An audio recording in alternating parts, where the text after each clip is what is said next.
Hello students, in the lecture of ionic equilibrium, we will going to discuss about the Lewis theory for the acids and bases. In the previous lecture, we had discussed the Lorentz concept. त्याच्याही अगोदर आपण discuss केलेले RNS theory discuss केलेली आहे. आता आपण काय करूया, Lewis concept. This is the latest concept. Lewis theory किंवा लेविस कन्सेप्ट म्हटलं तरी चालेल. आता लेविस कन्सेप्ट काय आहे, तर it depends on the electron transfer. तुमचा ऍसिड कोणाला म्हणायचं आणि बेस कोणाला म्हणायचं हे तुमच्या इलेक्ट्रॉन ट्रान्सफर वर डिपेंड राहणार आहे. आणि according to the Lewis, acid म्हणजे कोण आहे बघा, acid is the compound or the species which ऍक्सेप्ट्स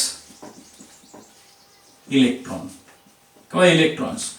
जो इलेक्ट्रॉन्स घेतो त्याला आपण काय म्हणणार आहे, ऍसिड. मग बेस कोणाला म्हणायचं, ह्याच्या एक्झॅक्टली आपण अपोजिट असणार, विच डोनेट इलेक्ट्रॉन्स. जो इलेक्ट्रॉन्स देतो त्याला आपण काय म्हणणार, बेस. जो इलेक्ट्रॉन घेतो त्याला आपण काय म्हणणार, ऍसिड. अगदी साधा सोपा क्रायटेरिया. परंतु हा क्रायटेरिया बऱ्याच ठिकाणी लागू केला गेला. दिस इज द लेटेस्ट कन्सेप्ट. 1923 ला काहीतरी आलेला कन्सेप्ट आहे, म्हणून लेटेस्ट म्हणतो. आता 95 वर्ष झाली, 95 किंवा 97 वर्ष झाली, तरी पण आपण ह्याला लेटेस्ट म्हणणार का, त्याच्यानंतर कुठला कन्सेप्ट आलेला नाही. मग आता इलेक्ट्रॉन ऍक्सेप्ट करणारा जर ऍसिड असेल तर इलेक्ट्रॉन ऍक्सेप्ट करण्यासाठी त्याला काय पाहिजे, एक्झाम्पल्स बघायचे आपल्याला. एक्झाम्पल्स काय आहेत बघा. हे जे ऍसिड्स असतात ते दोन प्रकारचे असतात. याला इलेक्ट्रॉन घ्यायचे आहे म्हणजे त्याच्यावर कुठला चार्ज पाहिजे, पॉझिटिव्ह चार्ज पाहिजे. म्हणजे थोडक्यात असं आहे की positively charged species. This Lewis acids are classified into the two categories. इथं नको लिहायला, इथे लिहूया. Acids this are classified into the two categories. म्हणजे कुठला इलेक्ट्रॉन घेणार आहे म्हणजे त्याच्यावर कुठला चार्ज पाहिजे, पॉझिटिव्हली चार्जड स्पेसिस. आणि दुसरा एक असतो की न्यूट्रल स्पेसिस, जे काय करतात, इलेक्ट्रॉन घेऊ शकतात. कसं तेही बघूया आपण. पहिल्यांदा एक्झाम्पल करूया पॉझिटिव्ह चार्ज स्पेसिसचं. पॉझिटिव्हली चार्ज स्पेसिसचं एक्झाम्पल काय असू शकतो बघा, Ag प्लस, Cl प्लस. आता तुम्ही म्हणा Cl मायनस होतं. Cl प्लस म्हणजे काय, क्लोराइड नाही. Cl प्लस म्हणजे आय थिंक क्लोरोनियम आयन. याचं नाव काय बघा, क्लोरोनियम आयन. तुमचा H प्लस असेल, H3O प्लस. बारकाईन म्हणजे सगळ्यांच्या प्लस चार्ज आहे. साहजिकच आहे, सगळ्यांच्या प्लस चार्ज आहे म्हणजे ते काय करतील, इलेक्ट्रॉन घेतील. आणि जर ते इलेक्ट्रॉन घेत असतील तर त्यांना आपण काय नाव देणार, ऍसिड. आता काही न्यूट्रल स्पेसिस आहेत. न्यूट्रल स्पेसिस आहेत पण ते इलेक्ट्रॉन घेणार म्हणजे ते कशा असतील माहितीये का, इलेक्ट्रॉन डेफिशियंट. आपण असं नाव द्या, इलेक्ट्रॉन डेफिशियंट स्पेसिस. ज्यांच्याकडे इलेक्ट्रॉनची कमतरता आहे ते इलेक्ट्रॉन घेणार आणि इलेक्ट्रॉन घेणार म्हणजे त्याला आपण काय नाव देणार, लेविस ऍसिड. एक्झाम्पल काय बघा, BF3. आपण कुठला कन्सेप्ट ह्याच्या अगोदर घेतला होता, लॉरी-ब्रॉन्स्टेड कन्सेप्ट मध्ये बघितलं की ह्याला आपण बेस किंवा ऍसिड म्हणून कन्सिडर करू शकणार नाही का, तर ह्याच्यामध्ये प्रोटॉन देणं गेलं नाही. आता BF3 हा लेविस ऍसिड कसा आहे ते बघायचं आहे. BF3चं जर स्ट्रक्चर तुम्ही असं पाहिलं बघा, इकडे बोरॉन असेल, इकडे फ्लोरीन असेल, इकडे एक फ्लोरीन असेल आणि इकडे एक फ्लोरीन असेल. बारकाईन बघा, बोरॉनच्या व्हॅलेन्स मध्ये किती इलेक्ट्रॉन, 1 2 3 4 5 आणि 6. बोरॉनच्या व्हॅलेन्स मध्ये किती इलेक्ट्रॉन्स आहेत, आता 6 इलेक्ट्रॉन्स. 6 इलेक्ट्रॉन्स असतील तर ऍटम स्टेबल असतो का, नाही. मग काय पाहिजे त्याला 8 इलेक्ट्रॉन्स पाहिजे.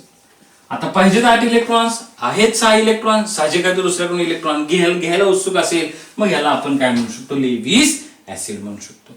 आलं लक्षात. ह्याच्यासारखे अजून काही एक्झाम्पल आहेत, SnCl4, AlCl3. See, these all are the examples of the neutral species which can act as a Lewis acids. आता यात अशी गंमत आहे की यांना आपण डायरेक्टली ऍसिड म्हणायचं नाही, यांना लेविस ऍसिड्स म्हणायचं. कारण का आपण कन्सेप्ट शिकतो लेविसचा, according to the Lewis electron देणं घेणं त्याच्यावर डिपेंड राहणार म्हणून यांना आपण ऍसिड म्हणणार नाही. See these all are the Lewis acids. आता आपण काय करूया, लेविस बेसिस कुठले आहेत बघूया. लेविस बेस कशावरून ठरवायचा, the compound which donates the proton. आता ह्याच्यामध्ये सुद्धा लेविस बेसिस मध्ये सुद्धा दोन प्रकारचे असतात. एक म्हणजे नेगेटिव्हली चार्जड स्पेसिस आणि दुसरं काय असेल, न्यूट्रल, की ज्याच्यावर चार्ज नेगेटिव्ह नसतो परंतु काय असतात, इलेक्ट्रॉन जास्त असतात. आता निगेटिव्ह चार्ज स्पेसिस मध्ये काय काय येणार बघा, तुमचं Cl मायनस येईल, परत काय येणार आहे, Br मायनस येईल, S2 मायनस येईल. अजून काय काय एक्झाम्पल्स आहेत बघा. O2 मायनस येईल, NH2 मायनस येईल, HSO3 मायनस येईल. See these are the negatively charge species. साहजिक आहे सगळ्यांच्यावर निगेटिव्ह चार्ज आहे, म्हणजे ते काय करतील, इलेक्ट्रॉन्स देतील आणि इलेक्ट्रॉन देणार, म्हणजे हे काय झाले तुमचे बेस झाले. आता न्यूट्रल स्पेसिस कुठल्या? आता न्यूट्रल स्पेसिस मध्ये बघा अशी बघितलंय का आपण NH3 न्यूट्रल आहे, शिवाय पण ह्या NH3 कडे काय तुमचे एक इलेक्ट्रॉनची पेअर शिल्लक आहे. ही इलेक्ट्रॉनची पेअर तो कोणाला तर देऊ शकतो की, आणि इलेक्ट्रॉनची पेअर देणार म्हणजे हा काय झाला तुमचा बेस देणार. Again example ROH. What is this ROH? Alcohol. Alcohol मधल्या ऑक्सिजन मध्ये सुद्धा काय असतो, इलेक्ट्रॉनची पेअर असते, ते इलेक्ट्रॉनची पेअर ते देऊ शकतो. That's why this alcohol is also base. पण यांना आपण नुसते बेस म्हणणार नाही, यांना आपण काय म्हणणार, लेविस बेसेस. मग जसं आपण ऍसिड म्हणलो होतो, लेविस ऍसिड म्हणलो होतो, तसं याला सुद्धा काय म्हणणार आपण, लेविस बेसिस म्हणणार आहे. आता एक लेविस बेस आणि लेविस ऍसिड रिएक्शन झाली तर ती कशी होईल आपण फक्त चेक करूया. बघा दोन्ही न्यूट्रल घेऊन बघूया, कारण का H प्लस आहे बघा, H प्लस Cl मायनस मधली जर रिएक्शन घेतली तर H प्लस इलेक्ट्रॉन देणार, Cl मायनस इलेक्ट्रॉन देणार, आणि मग काय होणार तुमचं ऍसिड बेस तयार होतील. पण एक एक्झाम्पल घ्या आपण, BF3 प्लस NH3 रिएक्शन कशी होईल बघा. BF3 काय, इलेक्ट्रॉन डेफिशियंट आहे, हे इलेक्ट्रॉन रिच स्पेसिस आहेत, दोन्ही पण न्यूट्रल आहेत.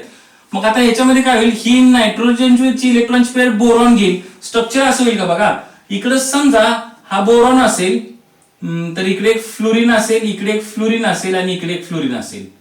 आणि हा अमोनिया असेल, तर इकडे एक हायड्रोजन असेल, इकडे एक हायड्रोजन असेल, इकडे एक हायड्रोजन असेल, आणि इथे एक इलेक्ट्रॉनची पेअर असणार आहे. ही बघा इलेक्ट्रॉनची पेअर आहे, आणि ह्या बोरॉनकडे हे व्हॅकंट ऑर्बिटल असणार. ह्या व्हॅकंट ऑर्बिटल मध्ये ही इलेक्ट्रॉनची पेअर दिली जाईल, आणि जेव्हा व्हॅकंट ऑर्बिटल मध्ये इलेक्ट्रॉनची पेअर दिली जाईल त्यावेळी नवीन बॉन्ड तयार होईल, that is called as a coordinate bond. म्हणजे ज्यावेळी लेविस ऍसिड आणि लेविस बेसची रिएक्शन होते, कोऑर्डिनेट बॉन्ड तयार होतो.